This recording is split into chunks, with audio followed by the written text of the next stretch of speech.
dans le blog de la transmission d'entreprise.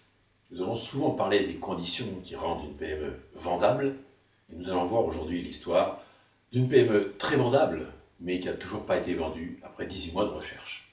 Et pourquoi? Et pourquoi une PME très vendable?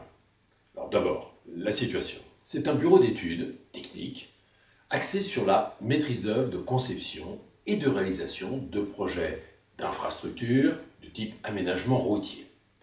Située en Île-de-France, elle intervient sur toute la moitié ouest de la France. Son chiffre d'affaires est de 2 millions d'euros, elle fait 11 personnes, elle a de multiples qualifications techniques, son REX moyen retraité est de 400 000 euros et le prix demandé est de 1 600 000.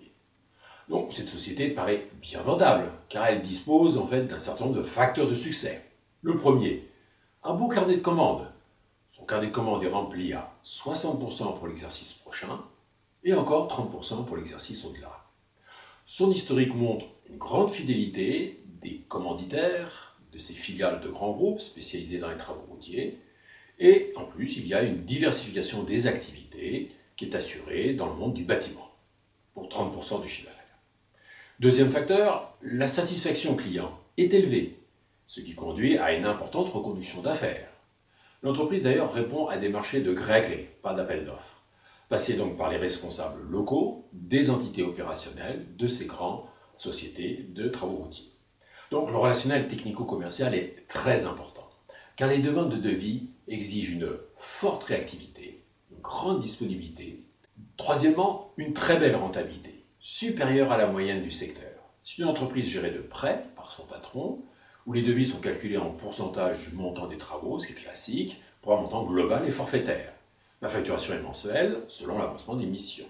Et comme les délais sont bien tenus, et qu'il y a un bon retour d'expérience des chantiers, la rentabilité est assurée. Quatrième point, une valorisation certes confortable, mais raisonnable. Comme vous l'avez vu dans les précédents chapitres, une fois les résultats retraités, le multiple de REX adopté est de 4. Cependant, par rapport à son chiffre d'affaires, cela représente un prix hors norme pour le secteur, car en général, c'est plutôt la moitié du chiffre d'affaires, mais pour des entreprises, il faut dire, moins rentable. Donc cette PME, toujours pas vendue après 18 mois, malgré de nombreuses visites de repreneurs. Et pourquoi? Objectivement, l'entreprise est saine, son avenir sans risque majeur à court terme. Mais le problème provient plutôt de l'homme, le patron, véritable homme orchestre. Exemple, il est exclusivement impliqué dans la démarche commerciale de nouveaux contrats. C'est lui seul qui a les contacts technico-commerciaux, qui sont tout à fait intuitus personnels. Et les commanditaires, eux, font partie de grands groupes où la décision est jusqu'alors décentralisée jusqu'à hauteur d'1 million d'euros. Mais l'évolution du métier et le positionnement de l'entreprise l'amènent à répondre sur des chantiers en fait de plus en plus gros. Et un pilotage central des achats de ces prestations peut arriver d'un moment à l'autre, ce qui fragiliserait grandement sa position commerciale et surtout sa rentabilité. La très grande capacité de réactivité, disponibilité, la technicité et sa capacité de négociation ne reposent essentiellement que sur lui. Il n'a pas de second capable d'assurer une grande part de sa tâche polyvalente. Si, il a bien un second, mais d'ailleurs seulement pour la partie technique, et il a déjà 63 ans. Enfin, les raisons personnelles de cession laissent planer un doute chez les repreneurs potentiels. En effet, le cédant n'a que 52 ans et indique vouloir cesser son activité pour des raisons strictement personnelles. En fait, c'est suite à un remariage que sa femme le presse de s'arrêter avant qu'il ne soit trop tard en termes de santé. Son rythme de travail est intensif, en moyenne 14 heures par jour, quand ce n'est pas aussi le samedi, avec des déplacements incessants. Et les repreneurs sont sceptiques. Ne va-t-il pas tirer ses contacts très étroits vers d'autres types de prestations plus spécialisées et ponctuelles pour échapper aux acheteurs centraux, ce qui alors réduirait le chiffre d'affaires de son entreprise à vendre et ne justifierait pas le prix élevé.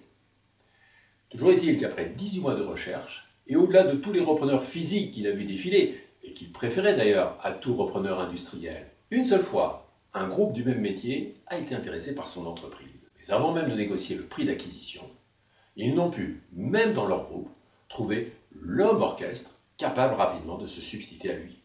Car c'était la seule solution à court terme pour préserver le fort relationnel commercial de ce cédant. Épilogue. Il a dû continuer, et sa femme ne doit pas être heureuse. Conclusion. Si vous êtes trop concentré sur la maîtrise personnellement des facteurs clés de succès de votre PME, vous n'arriverez pas à consacrer le temps nécessaire à la préparation de votre transmission.